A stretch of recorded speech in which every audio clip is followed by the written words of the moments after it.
Welcome to Cyber Savvy. This podcast was created by DTC to bring awareness, mitigation, and response to cybersecurity threats companies and organizations face daily. Be prepared. Be cyber savvy. All right. So, good morning, good afternoon, or good evening, whenever you're listening to this podcast. My name is Andrew Rose, and I'm a cybersecurity consultant working with DTC to help make you and our listener more cyber savvy. And for more information about us, go to our website, www.dtctoday.com. And I'm happy to be able to introduce my co-host, Mike Urbanik of Arcade Tongue, and his colleague, Andrew Gerner. And Mike, as usual, who is Arcade Tongue and what do you do? Yeah, as I've said in the past, and I'll say again happily, Arcade Tongue is an independent broker.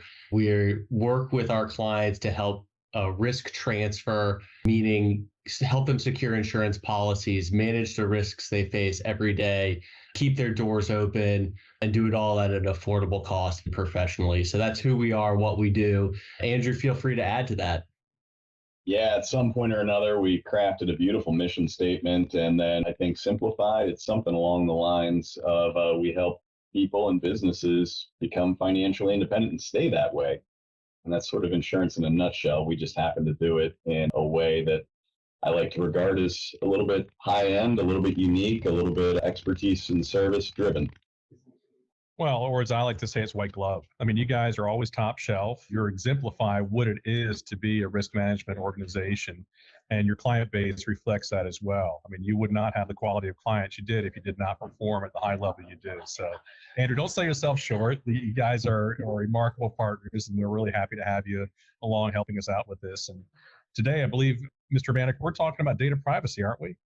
Yeah, we're talking about data privacy and data breach. This sits at the center of all of our previous conversations. You know, for listeners who've listened in the past, we've talked about phishing and different types of cyber attacks. We've talked about malware, but this is kind of what happens when the bad guys get a hold of your information, and what information could you possibly have that the bad guys would want? And then what can happen when that all comes to fruition? And it's not necessarily pretty. So I'll start it off as I always do with a definition. Data breach is a security violation in which sensitive, protected, or confidential data is copied, transmitted, viewed, stolen, altered, or used by an unauthorized individual. So, most businesses out there, even people out there, have information that should not be shared with other people. We can all think, hey, if I give my credit card number to my utility company, I would certainly hope they don't share that with other people, and they don't want to. They're going to keep that information private to the best of their ability. Same with my own personal credit card. If I give that credit card to Target online and I purchase something, I certainly hope they're not sharing it with other people. That's information kept in confidence and in trust. That's user data, but also businesses have their own proprietary information. Let's say you're a computer coding company and you have a slick proprietary computer code that helps you create cars that drive themselves. No one else can develop it. You've been the one to develop it. You certainly don't want to share that with other people. So all that proprietary information or shared information is given to a trusted source. And data breach is when someone who does not or should not have access to that data goes in through ways we've talked about. It could be phishing, it could be malware, and takes that data, and then what do they do with it? So that is kind of what it is in a nutshell and what we're talking about today. Awesome. I have a question. Go ahead. It's rhetorical, I guess, but in terms of the data that can be obtained and can be considered breached, I know that the Federal Trade Commission and various other regulatory authorities have pretty stringent guidelines on what is non-public. Some of it's very, very rudimentary, as simple as dates of birth and really any combination of other identifying data. And so realistically speaking, how exposed is just any business, let alone, if you're doing credit card transactions, let alone if you're doing, or at least processing those transactions in-house. I mean, it would seem to me, just from past experience, that it's really difficult, short of just operating a cash-only snowball stand, that you don't have some sort of an exposure here. Andrew, I think you're absolutely right. I think early on in the days of data breach, and I say we, the US, would say, hey, you released social security numbers. That's obviously very detrimental. Don't do that. Shame on you. That's a data breach. Well, the needle has been moving progressively backwards from social security cards to, let's say 5 pieces of personal identifiable information, which we've talked about in the past, to only a few pieces of information. And I think from what I saw and what I've gathered in the industry, it was about in 2011 this happened. If you rewind the clock and you get in your time machine and can go back that far, that's when we saw the 2 data breaches at Epsilon and Silverpop, the credit monitoring companies.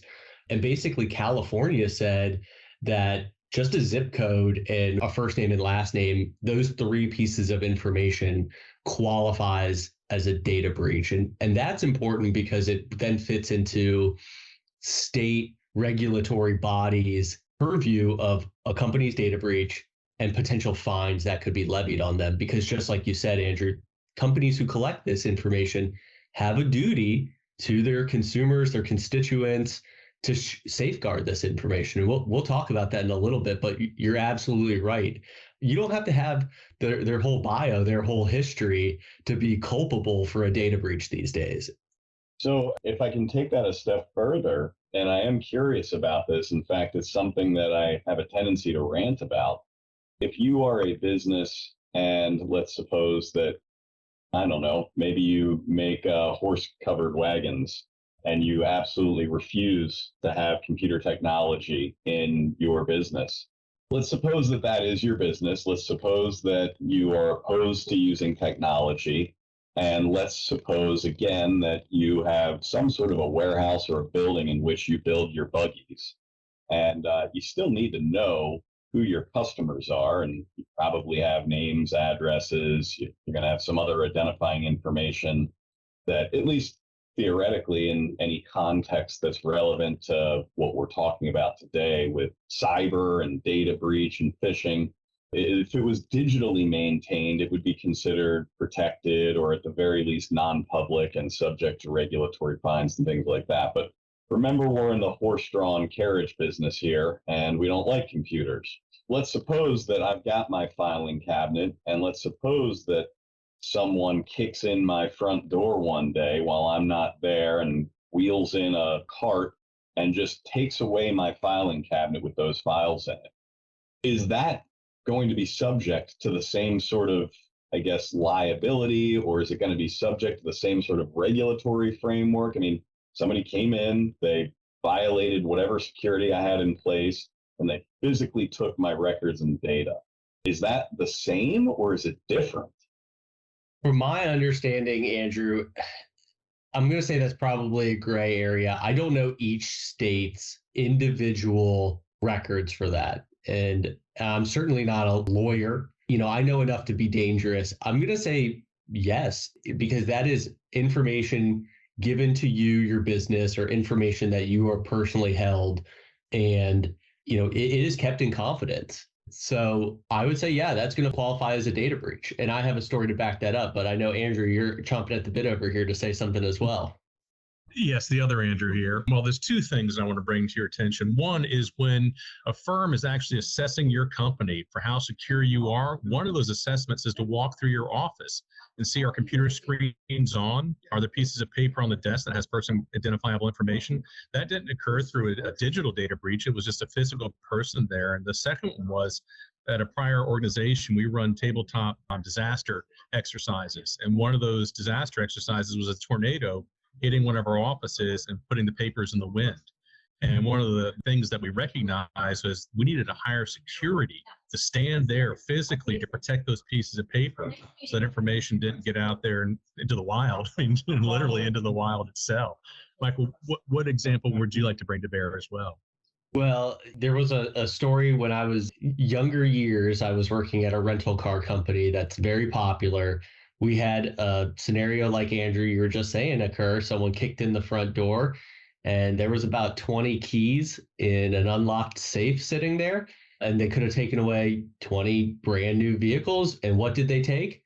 Customer rental sheets. They took all of the rental paperwork. So if that doesn't illustrate what is valuable to bad guys, this was 2010s at the time, brand new car with maybe 10,000 miles on it, $40,000 in value, or several hundred pieces of rental paper documents. They're going for the rental paper documents because that has all that identifiable information.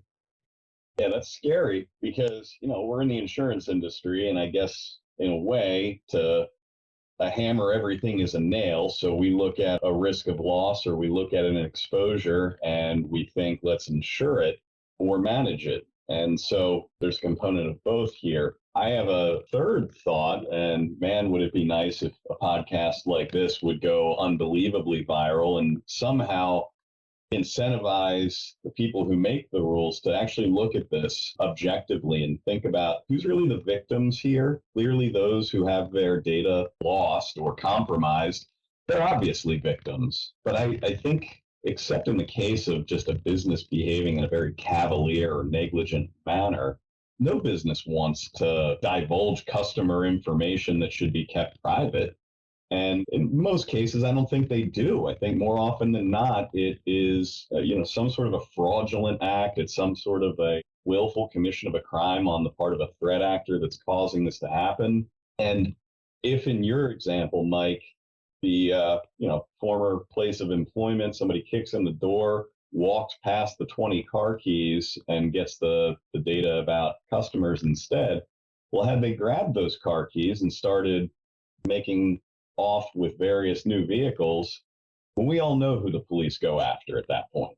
They go after the people driving the stolen cars. They don't go after the car rental agency, but that doesn't seem to be the philosophy from a regulatory standpoint when it comes to protected information, especially when it's stored on a computer device. It seems to be that if you were the custodian of that data, if it gets stolen, then that's your fault. Kind of like the bank robbers making off with the money from the bank and the police come and arrest the bank owner.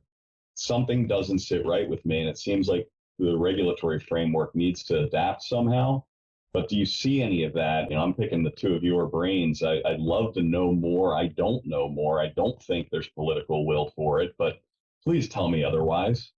Yeah, I certainly don't have insight to our authoritative body's temperature on this. All I can say is the climate right now is exactly what you're saying, Andrew. There's a stick and a carrot approach, and right now they're implementing the stick in the sense that you could have a data breach occur. You've suffered losses, damages, you're having to deal with them as a business. And then, here comes the regulatory body, and they're going to levy fines on top of you. So I got a good example. I got a brief case study, and stick with me here because that point will be made clear at the punchline at the end. So in 2016, Uber, a company I think we're all familiar with, suffered basically an attack where their systems were breached through another company's data breach. So let's say company A gets data breached. They get the engineers' information to the Uber account. They log into Uber. So now Uber has had a bad guy sneak into their system through another data breach. They've suffered a data breach.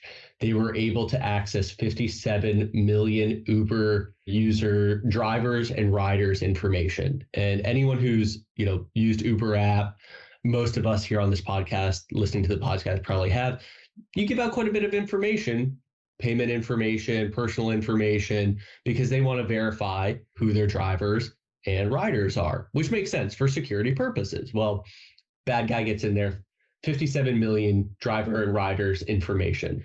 Instantly, the guy goes and downloads and creates copies of them, and he contacts Uber and informs them, hey, you've had a data breach. Here's what I have.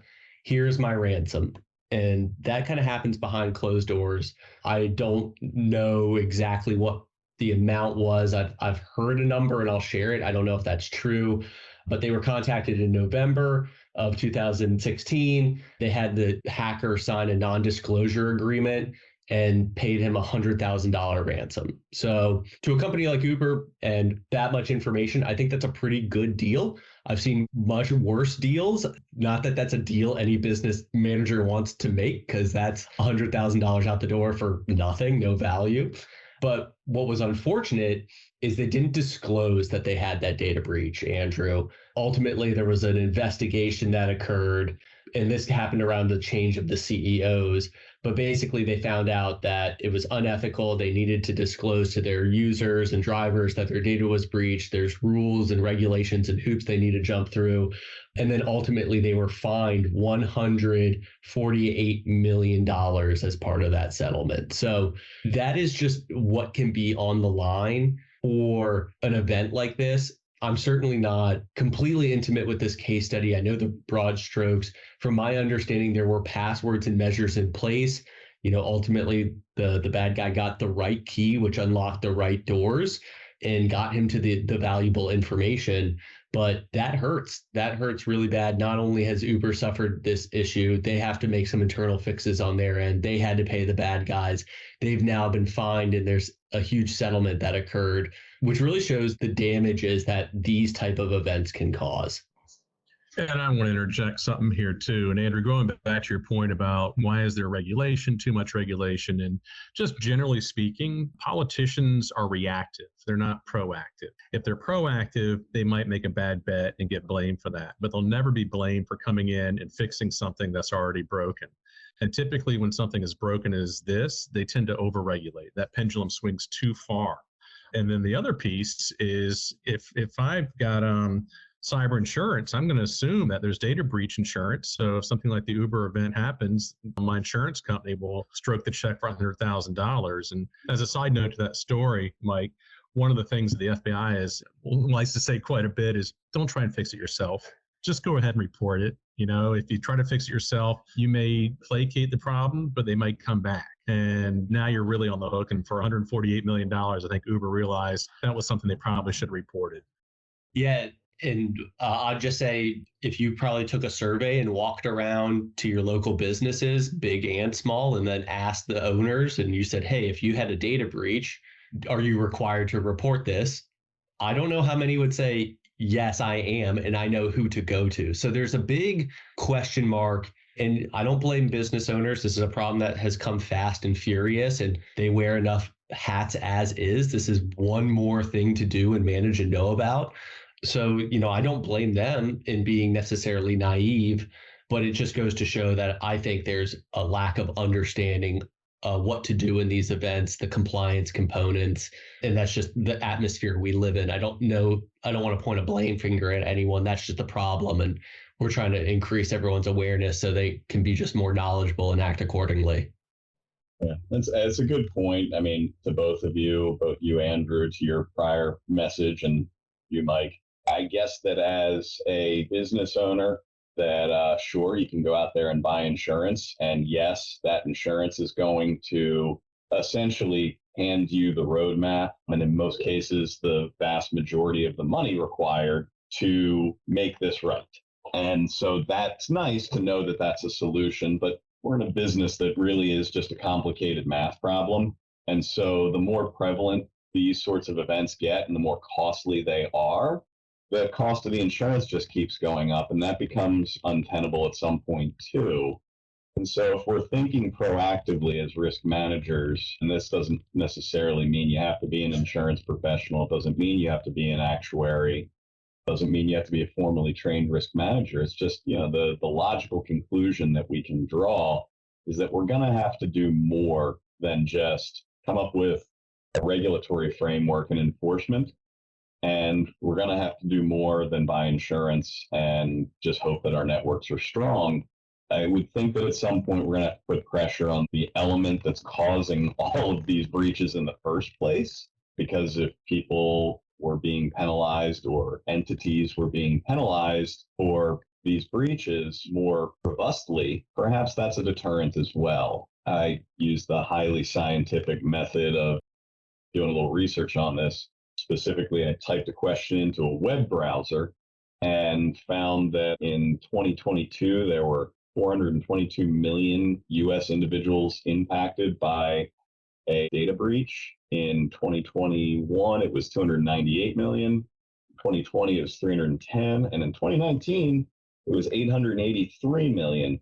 So unless my math is wrong, that's all of us many times over in the entire United States. So it's already out there. The information's already gone. I guess the barn doors are open, all of the animals are out, and closing them now isn't going to fix it. Yeah, it's certainly a sizable problem, to say the least. I think it just goes with previous points we've had on other conversations. We've talked about the Internet of Things, all of our information, just for ease of access and ease of life, unless you're that Amish wagon builder in Pennsylvania, but you could still suffer a data breach.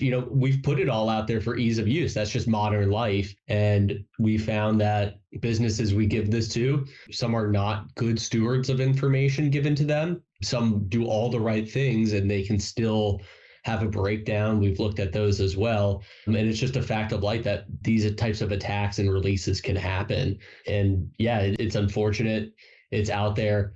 And as a business owner, you just have to be very aware, hey, I could lose proprietary information. I could lose my client's information.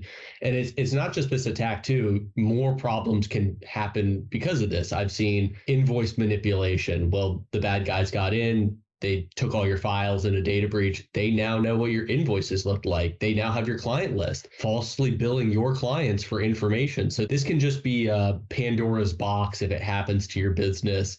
There are bad guys who will settle for that $100,000 non-disclosure agreement, which is wild to me to have any faith that a bad guy would, and I say bad guy with two air quotes around it, would do that. But, they want to get paid and they probably wanted to have a reputation that they're reputable to do business with, but that they would even engage that. But it's a big problem. And I think we've talked about it before. The three solutions for protecting it are: one, you as a business owner, you can't just turn a blind eye to this. You have to have a culture of computer awareness, safety, information protection, whether it's physical documents or digital documents, because digital can be so easy to access. You need to work with a company like DTC, or if they're not in your area, another reputable IT company, to put the armor in place to make it hard for the bad guys to get in there, access the information, build all the walls and measures to make it hard. And then lastly, if your first two measures don't work and they fail, you have a cyber liability policy to come in and indemnify you and make you whole. And those policies can come in and pay damages. They can pay for PR companies. They can pay for credit monitoring companies to help your clients or your customers who have been impacted. But if you want to protect yourself in this era and not have something happen to you and completely take your business under, which it can, those are the three steps you're kind of looking at and need to implement. And I'll add there too, if you go back and listen to the podcast we just recorded on identity theft and misanonymous, how it impacted an individual rather than the company itself. So once that credit monitoring is offered, what are the steps that individual has to go through whose data may have been breached? Yeah, Andrew, in terms of DTC's capabilities and services, the IT managed services, without question, we know that. Are there existing services or are there future services that you guys have considered around sort of best practices training and things of that nature? Because so often it seems that it's the phishing attack, it's the errant email that's spoofing a trusted email that ends up get the Amazon gift cards or whatever silliness they're requesting. Yes, the short answer there is yes. And I think it's really important to have those phishing exercises run through either your IT department or reputable MSP like ours to take care of those, because a lot of it is awareness. And it's going to be your staff are going to be either your weak link or your strongest link. And sometimes it's not even at work. Sometimes it's at home. So there's the power of persuasion. You might have someone that's got a hole in their life, a financial hole, academic hole, a romantic hole. And these thieves, these cyber criminals, recognize that. And if they're able to breach into their home networks, oftentimes these same people who are susceptible to that are those people at work who we call passive insider threats. They're the ones who bring the device into the office and charge their phone on their laptop. They're the ones that go to websites and click on links that they wouldn't do at home because they don't feel it's safe at home. But I don't know what they're thinking about doing it at work. But they shouldn't do it at work anyway. But the short answer is yes. And that's the human element. There's also the technological element for monitoring. And we've got many tools to support that for our business owners. Yeah, that's great, because that is something that's important. I think you made a great point. I mean, we see it in our own organization at RK Tongue. I'm the president, and somehow every one of our new hires within a few weeks of being hired gets an email that is ostensibly from me, even though it doesn't come from my actual email address. The name, the nickname, I guess, that's typed in as part of the email address certainly appears to be mine. It might be a Hotmail account or something like that that's actually behind it, but invariably it's asking for a new hire to run out and buy those gift cards and send the codes or something similar to that. And but for the training, which we like to hope that that's what's doing it, and sometimes it's just good critical thinking and hey, would my boss really ask me for these? But that's the only thing that saves us. And as you scale an organization, it seems that you're just more and more vulnerable there.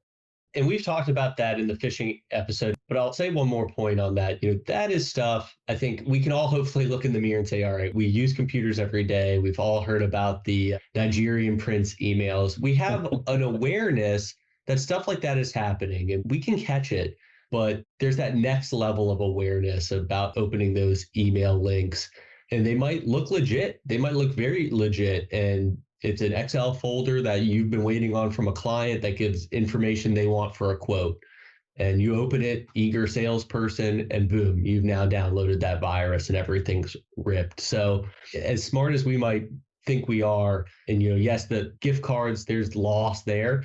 There's a treasure trove we all sit on, and that's that personal identifiable information. And the damages to a business yourself can be significant if that gets out there. And I'll say this, because I know who our clientele is, especially those in the medical industry, because you guys collect so much personal identifiable information because you need it to do your job. It's required by your industry. So you guys are specifically targeted for data breach, for phishing, because of the treasure trove you sit on. So don't think it's definitely important to lock the doors to your office at night, but it's also very important to metaphorically lock your doors to your computers at night too, so no one's getting in and taking that information.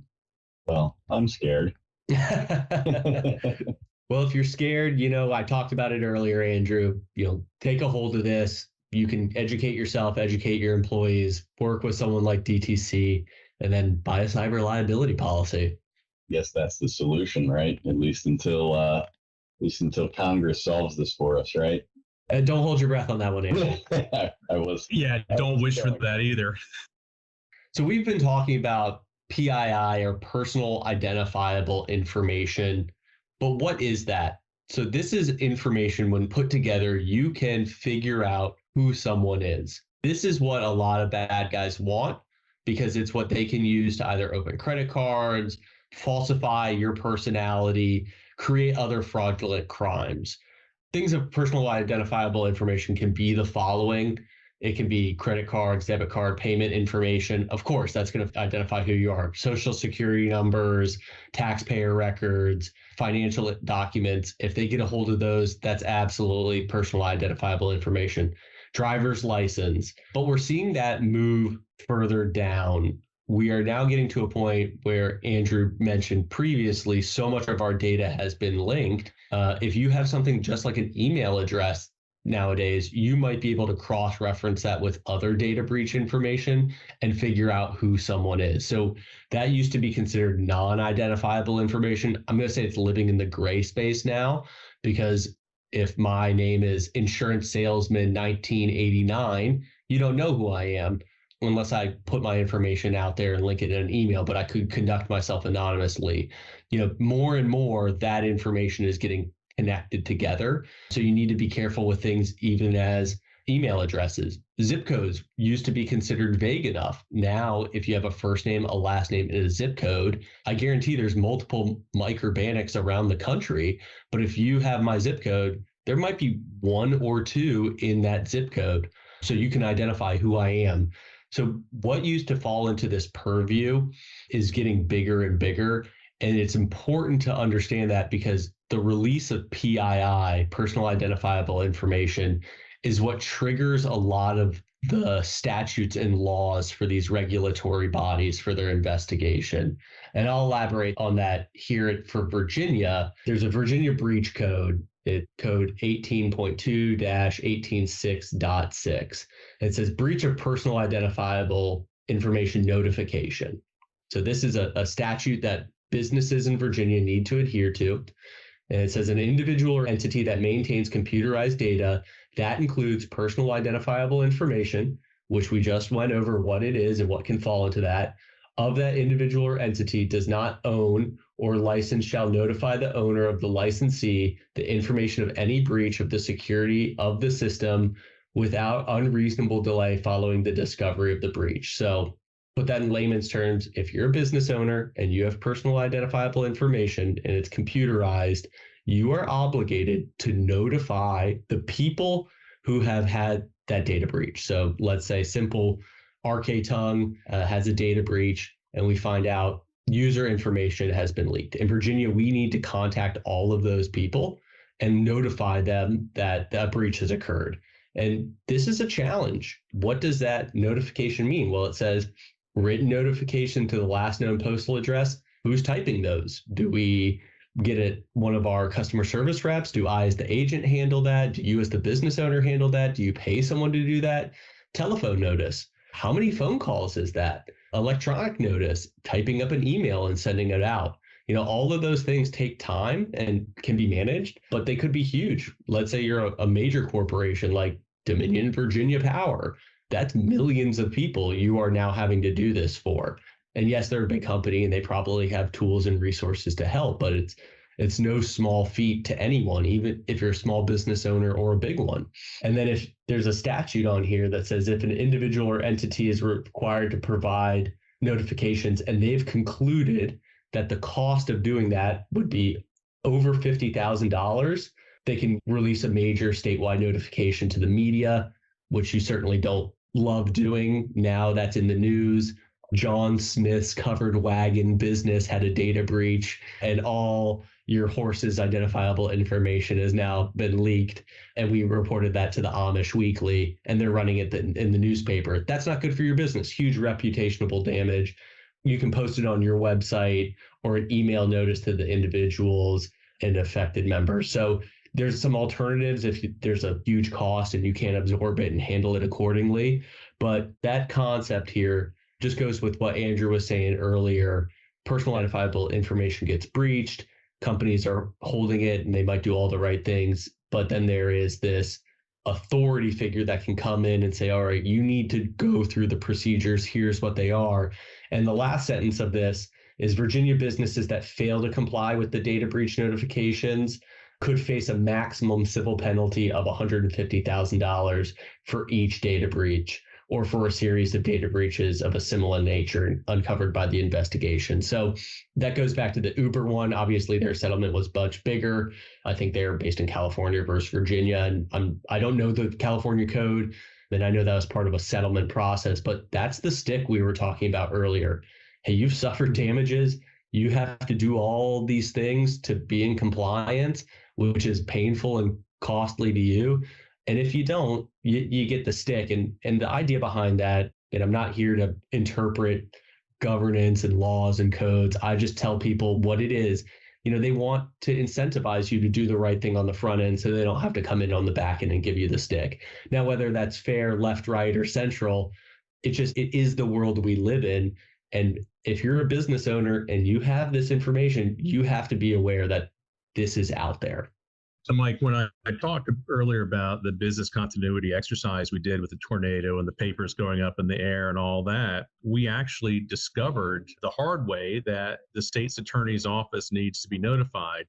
And we discovered to our horror that we had clients in all 50 states. And then the other compounding issue was all 50 states have different regulations. Some are similar, some are much more onerous. Some it's 1,000 names got breached, some it's 10,000 names, and each one has an escalatory set of things you have to accomplish should that occur. So our team spent months researching every state's laws around data breaches just so we'd be prepared, and we then created templated letters just in case that needed to be done. But I appreciate you bringing the Virginia example to bear, because multiply that by 50. And every state's going to be a little bit different. They're going to have their own nuances. Some states will be more strict and some won't.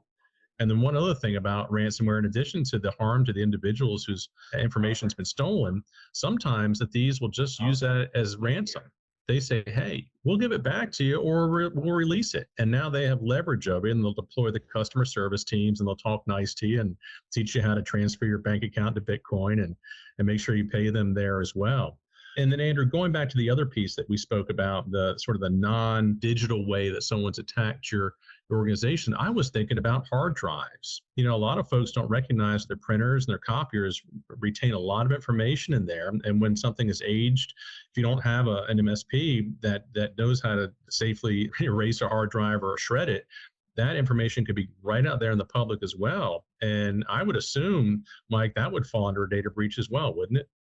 Yeah, not all data breaches are hacking, and I'd just probably say that's actually the lesser amount. Improper disposal of paperwork, not shredding it, not dealing with it correctly. I'm sure we've all heard stories about dumpster divers getting tons of valuable information. Electronic assets are rife for that. If you are not wiping computers before you dispose of them, taking them to proper authorities or knowledgeable figures, please do so. Because if that just ends up in a secondhand store, or you put it on the sidewalk and you say free to good home, it could, you're right, printers, things that you don't necessarily think can house data, certainly can these days as our devices get smarter and smarter. Another one is terminated employees. If you have employees who have access to systems and they leave the company, get them off the system, because they might be disgruntled. That's certainly a type of cyber attack. They share that information with a bad guy or sell it. Things like that can be hard to figure out, but a good step and measure is making sure you remove their access. So yeah, it's not always super secret cyber guy breaking in through all the firewalls and cracking the codes like we see in the movies. It can be simple as, oh, this paper, I wrote the password to my login on the back, and instead of shredding it, I threw it out in the trash can and someone found it later. And that can undo an entire corporation. Yeah. Do you see a greater prevalence of ransomware attacks or just general ransoms for stolen data above and beyond everything else? I would say so. A lot of I'm going to say, and I say bad guys, I throw up air quotes here every time. It's more work for them to basically take that data and make it usable. Certainly there's secondary markets we've talked about on the black web where they sell that information to people who commit secondary crimes and create the credit cards. But very often they use ransomware or malware, get on the computers. They either can lock down the computers, or they just say, hey, we have all your data. We will release it. We all know what that looks like and how much bad PR and stock prices can fall and damage that can occur with the release of that data. And companies more and more are willing to comply and pay these ransoms to get around it. And they'll negotiate and they'll work with you sometimes. But yeah, very often it does happen. And it just depends on the size of the organization and their internal calculations for how damaging that would be versus the cost of paying. Well, and I think we mentioned this on an earlier podcast, and I might be off a little bit on the percentages, but the FBI was able to get an unencryption key from some of the bad guys and was able to unencrypt the computer systems. What they found were, I think it was about 80% had already paid the ransom and didn't need the key. And I could be wrong on that, but I think I'm pretty close on that one. And then we just think about MGM, the casino. Not only was the computer systems, the hotel room keys no longer work for the doors. The lights didn't go on in the building anymore. It was a whole lot more than just the slot machines going offline. It was catastrophic, and not to plant any seeds in the bad guys' heads, but it had the bad guys with this breach just release information on the dark web. Instead of telling MGM, they could have shorted the stock or bought their competitors at that point in time too. So there could be a secondary payoff to them beyond the ransom.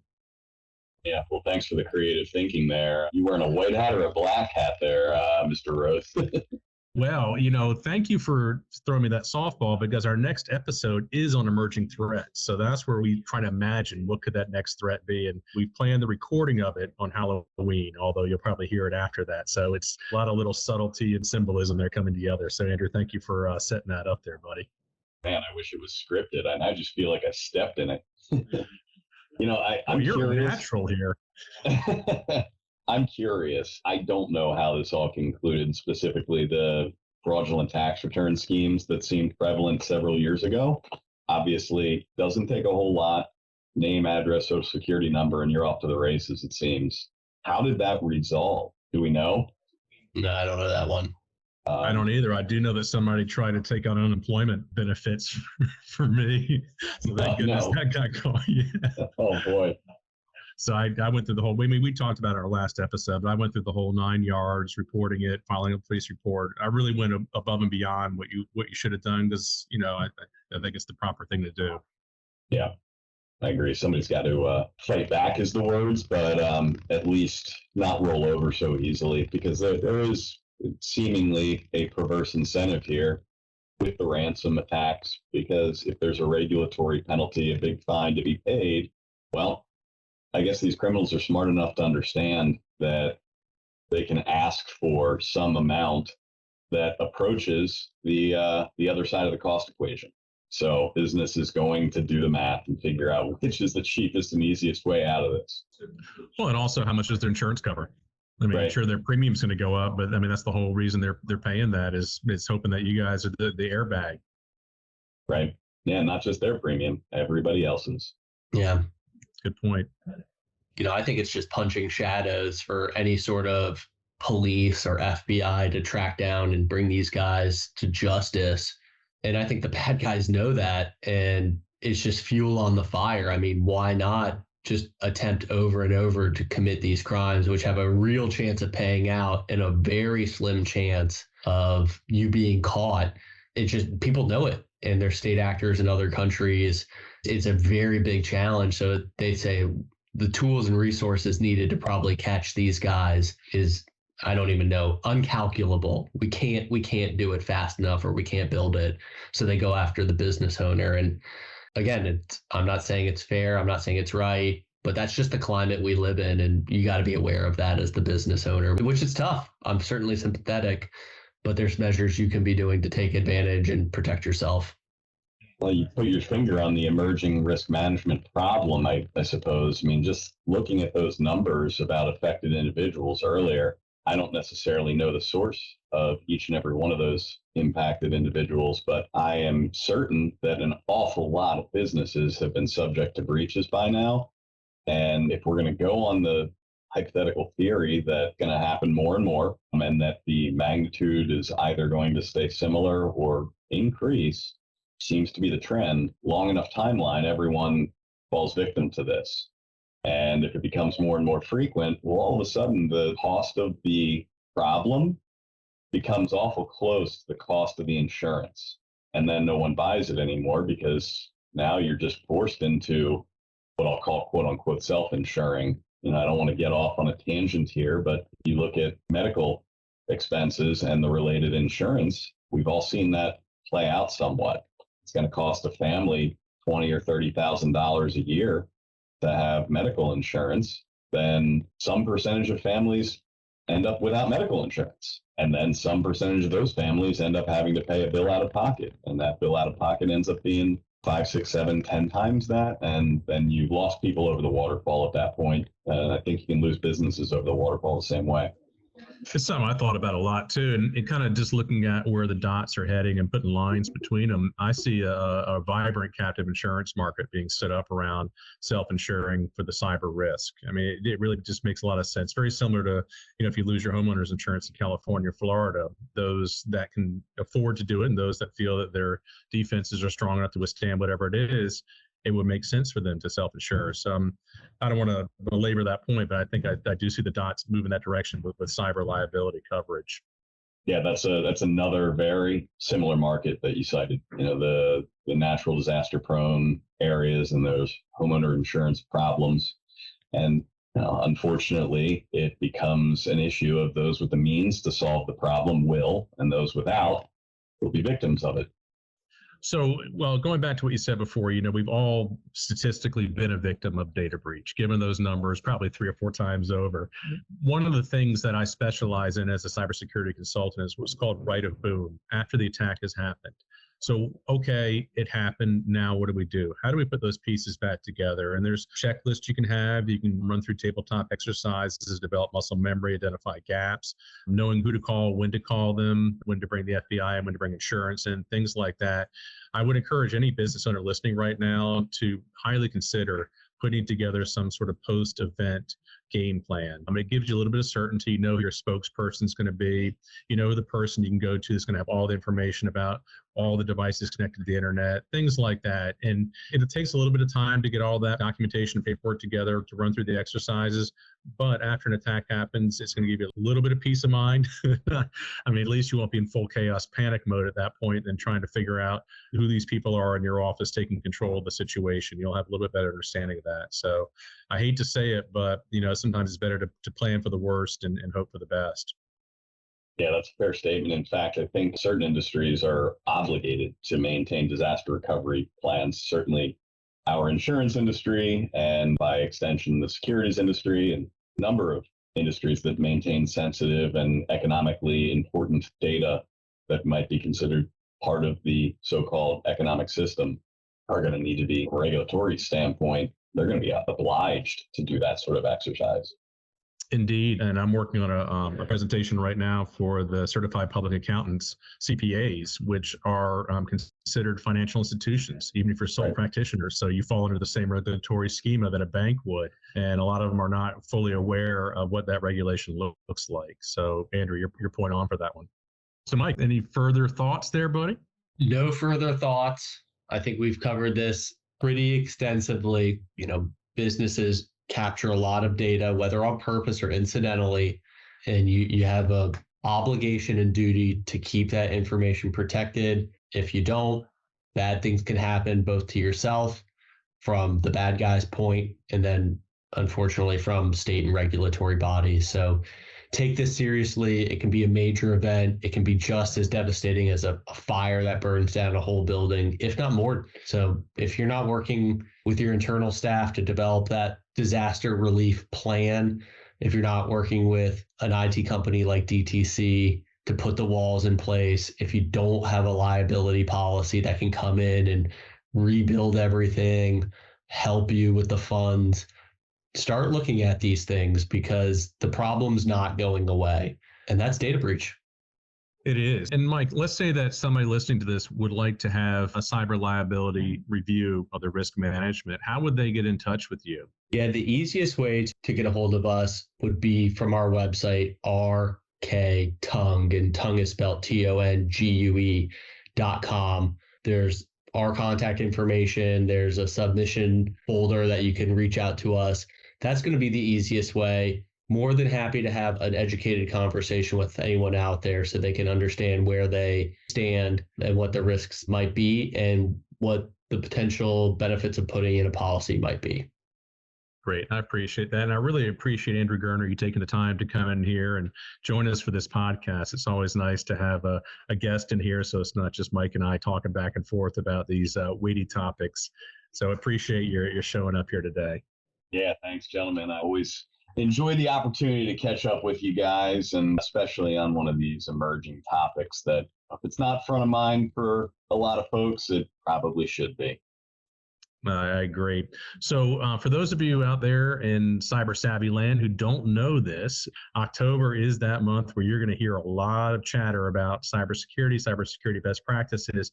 And one of the best things to do is come and listen to these podcasts, because next month we have the future of cybercrime and cybersecurity with a special guest from Proofpoint. He is the CISO of Proofpoint, and he shares a common name with somebody on one of these podcasts. So that's going to be an exciting episode to listen to. But Andrew Rose, and representing DTC, you can reach DTC at dtctoday.com. You can send us an email at askus@dtctoday.com. And thank you again for listening to this episode.